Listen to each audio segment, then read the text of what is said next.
Kapag mahal kayo ng babae, wala yang pakialam kung may pera kayo o wala.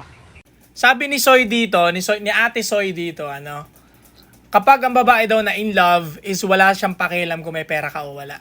Agree ako dun. Ang mga babae kasi, pag nahulog yung mga Soy ko, pure emotion yung gumagana.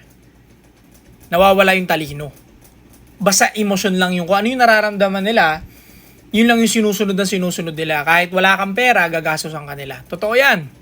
Ngayon sasabihin ng ibang lalaki dyan, Soy, akala ko ba pera, status, social validation, at magandang pangangatawan, matangkad ang hinahanap ng babae sa isang lalaki? Correct. Pero ang pinag-uusapan dito, kapag nahulog siya sa'yo ng sagad, kapag totaling in love sa'yo yung babae o hulog na hulog, ibibigay niya sa'yo lahat na meron siya. Kasi nga, hindi na gumagana yung utak niya. Kaya nga sinasabi ng babae after breakup, laging tanong niya sa utak niya, bakit ko minahal yun? Diba? Diba? Laging sagot ng babae yan, bakit ko minahal yung si Raulong yun? Sinasaktan niya ako.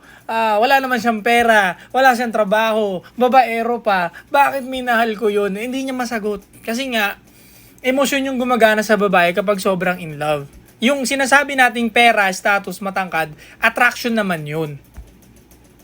Pero may mga babae kasing nahuhulog dahil sa mga pinagsasabi natin.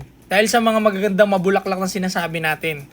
Sa magandang gestures natin, postures natin, magaling tayo sa isang bagay, sa sports, sa basketball, sa music, or kung saan man siya nahulog, pwede rin. Pwede rin. Yung sinasabi ko lang naman, pera, tangkad, is, majority ng babae. Hinahanap yan.